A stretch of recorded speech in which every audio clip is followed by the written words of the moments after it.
The concert was over. Michael Jackson had just finished his final song. 2 hours and 11 minutes of pure magic. 45,000 people screaming, celebrating, living the moment of their lives. He bowed, waved, started walking off stage. 4 steps, that's all he took. Then his earpiece crackled. A voice, urgent but controlled. Medical emergency, Section 14, cardiac event, can't get through. Michael stopped walking. Stood there for a moment at the edge of the wing. Invisible to the crowd, visible only to his crew. He could have kept walking, let his team handle it, that's what security is for. But he didn't. He turned around. Walked back to center stage. And what happened in the next 6 minutes? It didn't just save a man's life. It proved something about humanity that we've forgotten. That when you trust people to do the right thing, they will. Stay with me, because this isn't just about Michael Jackson. This is about what 45,000 strangers became when someone asked them to be better. Hit subscribe right now, because this story will restore your faith in people, and we all need that right now. September 3rd, 1988. Gothenburg, Sweden. A coastal city on Sweden's west coast. Beautiful, quiet, historic. Not the kind of place you'd expect to witness something that would change how people think about crowds forever. But that's exactly what happened. Ullevi Stadium, capacity 45,000. And every single seat was filled. The Bad World Tour had arrived, Michael Jackson's second solo tour. And Sweden was ready. People had traveled from all over Scandinavia, Norway, Denmark, Finland. Some had camped outside the stadium the night before just to be first in line. This wasn't just a concert, this was a once-in-a-lifetime event. Michael Jackson, the king of pop, at the peak of his powers. The Bad album had been released a year earlier, already a massive success. Smooth Criminal, The Way You Make Me Feel, Man in the Mirror. Hit after hit after hit. And now, finally, Sweden was getting their turn to see him live. The doors opened at 4 p.m., the crowd poured in. By 6 p.m., the stadium was packed. Every section, every row, every inch of space. 45,000 people, young and old, families, teenagers, die-hard fans. All pointed in the same direction, all waiting for the same moment. When the lights went down and the show began, the energy was electric. Not just excitement, something bigger. 45,000 individual people becoming one unified thing. One heartbeat, one voice, one massive organism breathing together. That's what happens at concerts when everything aligns perfectly. The performer, the crowd, the music, the moment. It all becomes something larger than the sum of its parts. Michael hit the stage at 8:30 p.m. And for the next 2 hours and 11 minutes, he gave everything. The precision, the vocals, the dancing, the showmanship. Every move rehearsed 1,000 times, every note hit perfectly. Bad Billie Jean, Beat It, Thriller. Song after song, each one bigger than the last. The crowd sang every word, moved with every beat. This was what they'd been waiting for, and it was exceeding every expectation. Michael's stage manager, Steve Ritchie, watched from the wings. He'd worked with Michael for years, seen hundreds of shows. But even he could feel it, tonight was special. The energy between Michael and this crowd was something rare. A perfect synchronization, a complete connection. As the show moved into its final section, Steve checked his watch. 2 hours, 7 minutes, right on schedule. 4 songs left, then the closer, then they'd wrap and move to the next city. Everything was going according to plan. Except it wasn't. Because in section 14, left of center, about 40 rows back from the stage, something was going terribly wrong. Gunnar Lindqvist was 57 years old. A civil engineer, quiet by nature, not the type to seek attention or make a fuss. He'd come to the concert with his wife Ingrid and their daughter Maya. Maya was 23, a huge Michael Jackson fan. She'd begged her parents to come. Gunnar wasn't really into pop music, but he loved his daughter. So he'd bought the tickets, made the trip, stood in the crowd. And honestly, he was having a good time. The energy was infectious, The performance was incredible. Even for someone who wasn't a fan, you couldn't deny Michael Jackson's talent. But around 10:20 p.m. during Wanna Be Startin' Something, Gunnar started feeling off. A tightness in his chest, pressure, discomfort. He tried to ignore it, probably just the heat, the crowd standing for so long. But it got worse. By the time Michael started Man in the Mirror, the final song, the pain was sharp, radiating down his left arm, up into his jaw. Ingrid noticed immediately. She'd been married to Gunnar for 32 years. She knew his face, knew when something was wrong. "Gunnar, are you okay?" He shook his head, couldn't speak. Ingrid's heart dropped. She knew what this was. She started waving her arms, trying to get security's attention. But the crowd was dense, wall-to-wall people, all focused on the stage. And the music was loud, so loud you couldn't hear yourself think. Maya noticed her mother's panic, looked at her father. His face was pale, sweating, leaning against the person next to him. "Dad, Dad." She started yelling for help, pushing through the crowd, trying to create space. But it was impossible. They were packed in too tight. This was section 14, lower bowl, one of the most crowded sections in the stadium. Getting anyone's attention, over 45,000 people singing, was nearly impossible. On stage, Michael was finishing Man in the Mirror, singing the final chorus with everything he had. This song meant something to him, really meant something. It wasn't just a performance, it was a message. About looking inward, making a change, being better. He sang it every night like it was the first time, with complete presence. Not the performed version of presence, the real thing. That's when Frank Colte's voice came through his earpiece. Frank was Michael's head of security, 15 years in law enforcement before joining Michael's team. He'd seen everything, handled everything, never panicked. But his voice had a quality Michael recognized immediately. Controlled urgency. The tone of someone managing a crisis who doesn't want to spread panic. "Michael, we have a medical situation. Section 14 appears to be cardiac." Michael's stomach dropped. But he didn't stop singing, didn't miss a beat. He held the final note of Man in the Mirror for its full length. Let it ring through the stadium, let the moment complete itself. Then brought the song to its natural end. The crowd erupted. 45,000 people releasing 2 hours and 11 minutes of built-up energy all at once. Screaming, applauding, crying, celebrating. This had been everything they'd hoped for and more. Michael raised his hand, acknowledged the applause, bowed once, twice, then turned and started walking toward the wing. The plan was simple: exit stage left, quick change, return for the encore if the energy was right. Standard concert protocol. He took 1 step, 2 steps, 3 steps. 4 steps from disappearing backstage. That's when Frank's voice came back. Medical team reached the section, but the crowd density is too high, they can't get through, can't reach the patient. Michael stopped, stood there at the edge of the wing. The crowd couldn't see him anymore, but his crew could. Steve Ritchie was right there, watching Michael's expression, watching him process the information, make a decision. Steve had worked with Michael long enough to recognize the look. The shift from performer to something else. From Michael Jackson, the entertainer, to Michael Jackson, the human being. Michael turned to Steve. "I'm going back out." Steve's eyes widened. "What?" "I need to ask them to move, to make space." Steve understood immediately, nodded. This wasn't in the plan, wasn't rehearsed, wasn't part of the show. But it was the right thing to do. And with Michael, the right thing always won. Michael turned and walked back to center stage. The crowd saw him reappear. And they absolutely lost their minds. The screaming got louder, the energy surged. They thought it was an encore, an extra song, a surprise.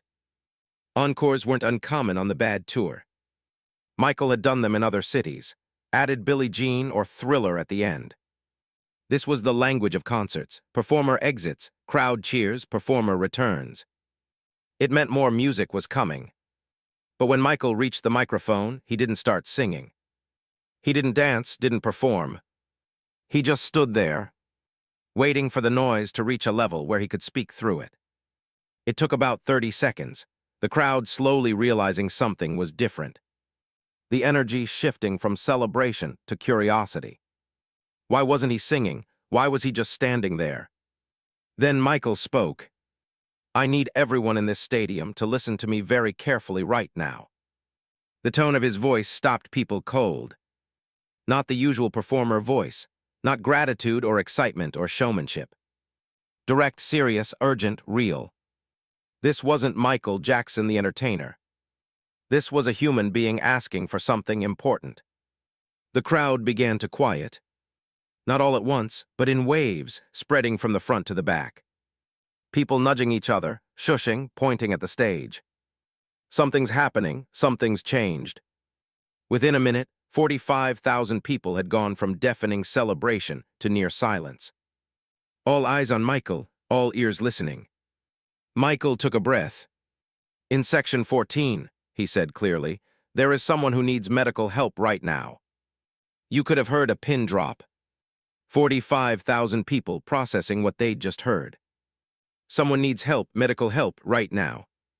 I need the people in that section to please, calmly and carefully, create space. Michael's voice was steady, clear, trusting.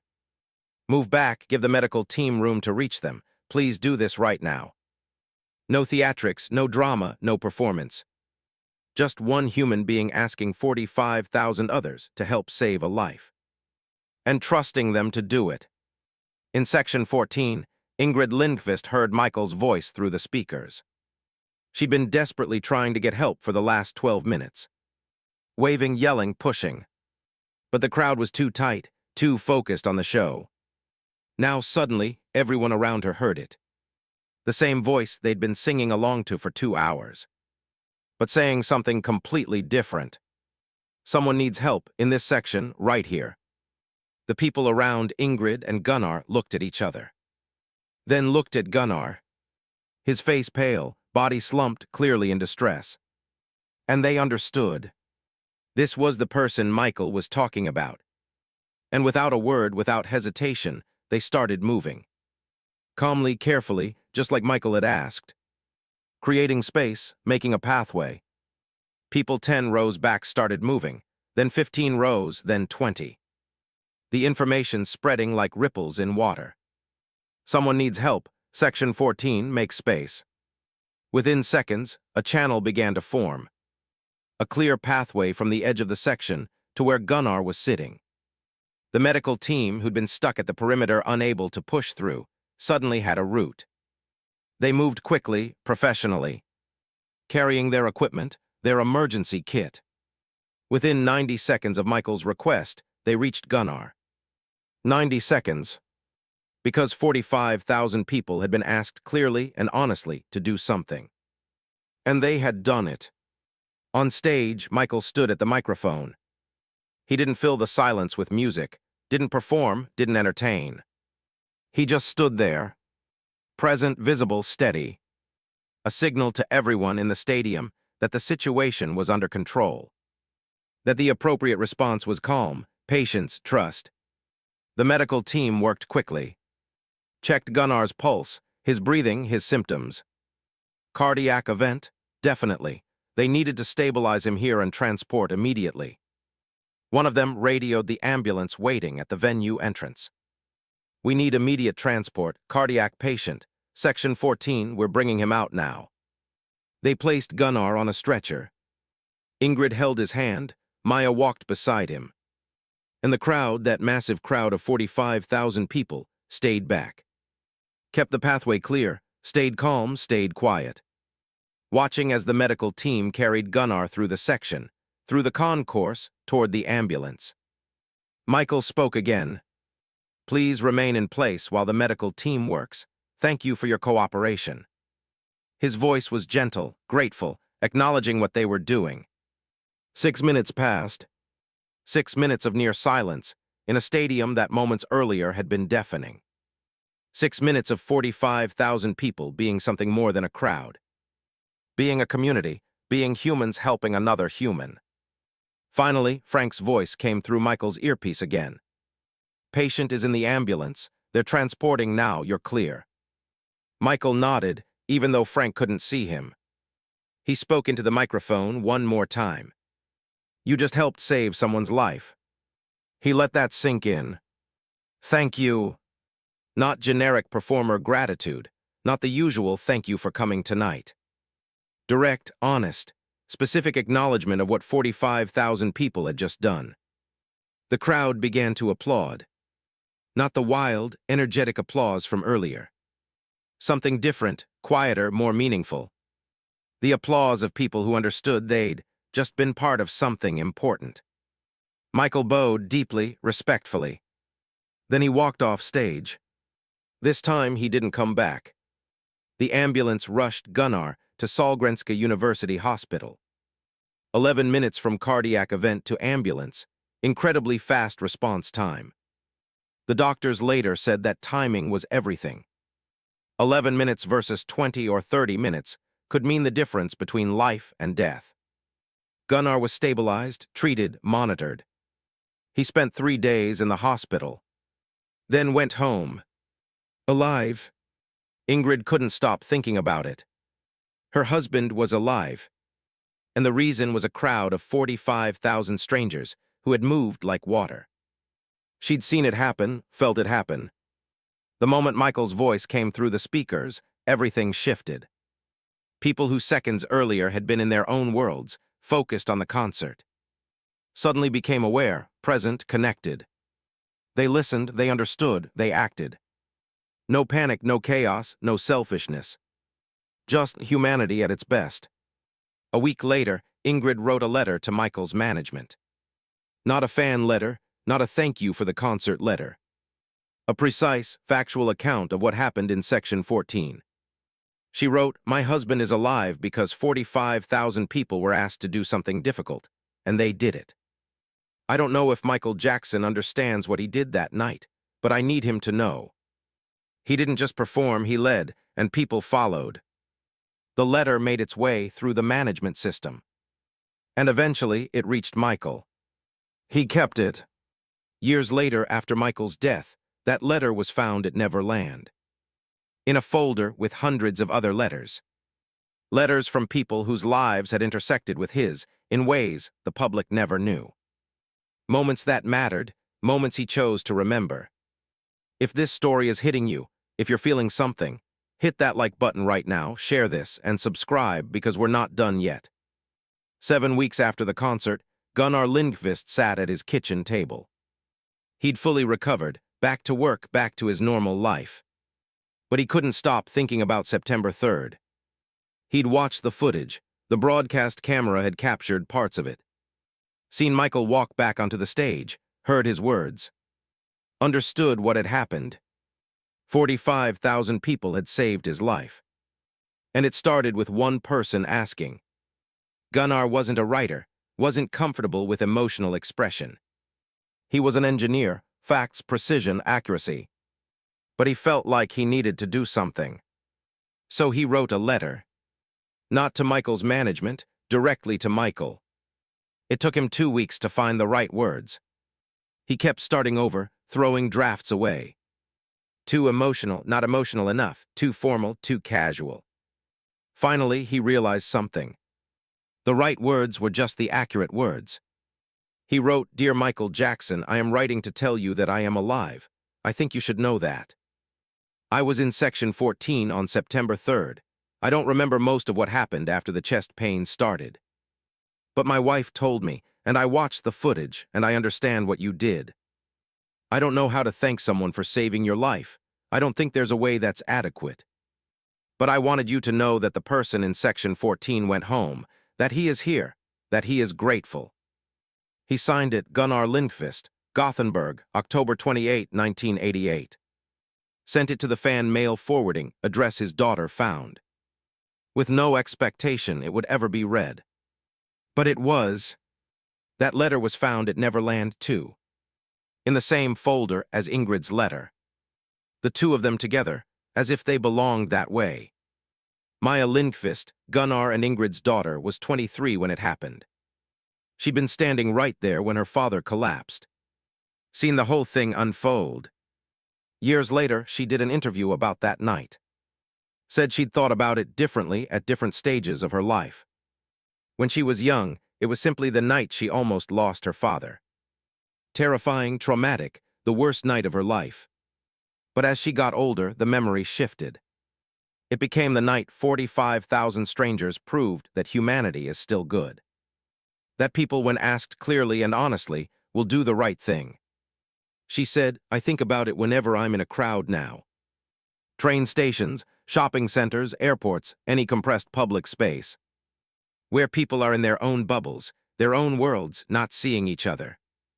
And I remember those 6 minutes when 45,000 people stopped being separate. When they became, through one honest request, something that functioned as one. She paused in the interview, collected herself. I don't know what to call that. I don't think it has a name. But it might be the most important thing I've ever witnessed. My father is 74 now. He still walks to the harbor every morning. And every single time I think about that walk, I think about September 3rd. The voice on the stadium speakers, the crowd parting like water. The medical team moving through the space that 45,000 people made. Because someone trusted them to make it. Then she said something that still gives people chills. That's what a concert is supposed to be, not the music that. Steve Ritchie, Michael's stage manager, said something similar years later. In all the years he worked with Michael, across hundreds of shows and thousands of decisions. The moment at the Wing in Gothenburg was the one he returned to most often. Because the performance had ended 4 steps from the Wing. What happened after that wasn't performing. It was something else entirely. He said, I've never found a word precise enough for it. The closest I've come is responsibility. The specific, unglamorous, entirely necessary responsibility of someone who understands that the people in the room are real. And their reality doesn't stop mattering when the last song ends. Think about that. Michael Jackson was the biggest star on the planet in 1988. He could have walked off that stage, let his team handle it. Nobody would have blamed him. That's what security teams are for, that's protocol. But he didn't. He turned around, walked back, used the one thing he had that nobody else in that stadium had. A microphone and 45,000 people who would listen to him. Not because he was famous, not because he was talented, but because in that moment he was honest. He asked for help clearly, directly, trusting that people would respond. And they did. That's the story nobody tells about Michael Jackson. Not the moonwalk, not the records, not the scandals. This, the moment he trusted a stadium full of strangers. And they proved worthy of that trust. Gunnar Lindqvist lived another 26 years after that night. Saw his daughter get married, met his grandchildren. Celebrated his 50th wedding anniversary with Ingrid. Walked to that harbor every single morning. All because of 6 minutes. All because someone asked. And 45,000 people listened. If this story moved you, do me a favor. Hit that like button right now. Share this video.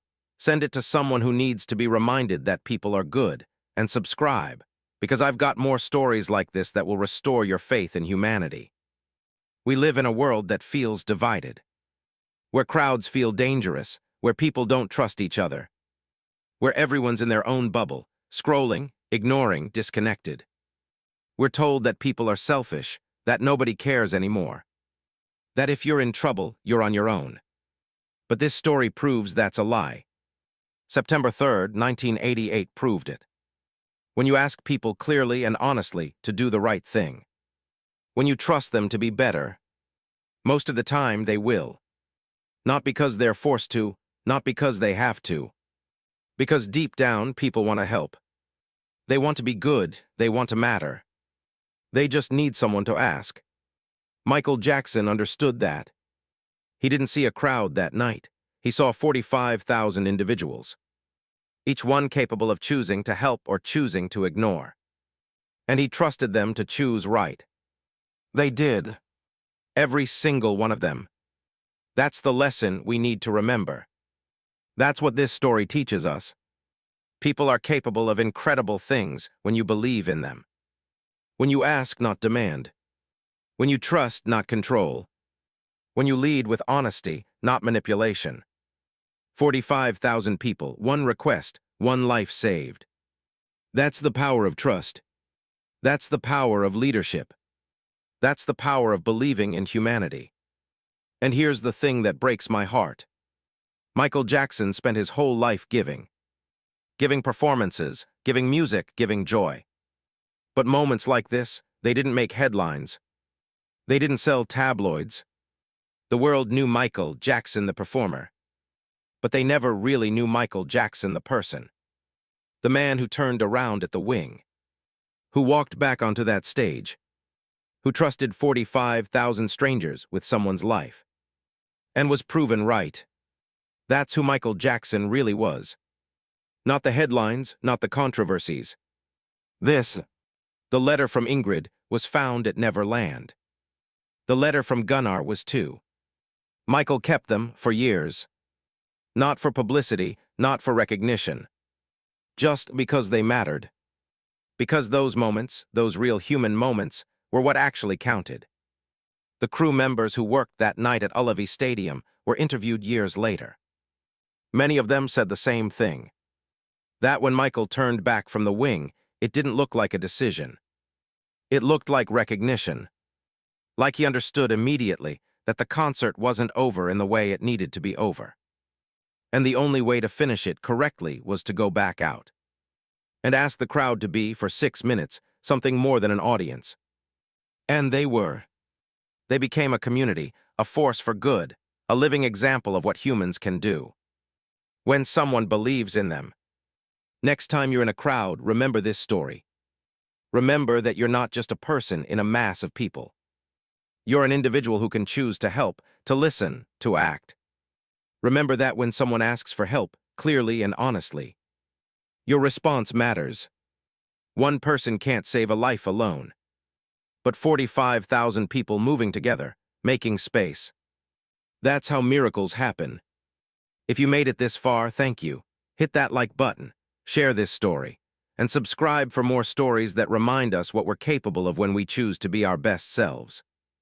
Michael Jackson died in 2009, 21 years after that night in Gothenburg. And when the news broke, Ingrid and Gunnar and Maya all thought the same thing. September 3rd, 1988.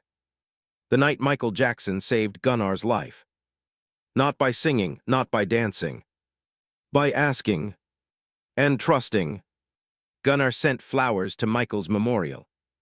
With a note that said simply, "Thank you for September 3rd, you gave me 21 more years." Maya posted on social media, told the story, shared what happened. Thousands of people responded. Many had similar stories, moments when Michael did something kind, something real. Something the world never knew about. Because that's who he was. Behind the fame, behind the performance, behind everything. A human being who understood that people mattered.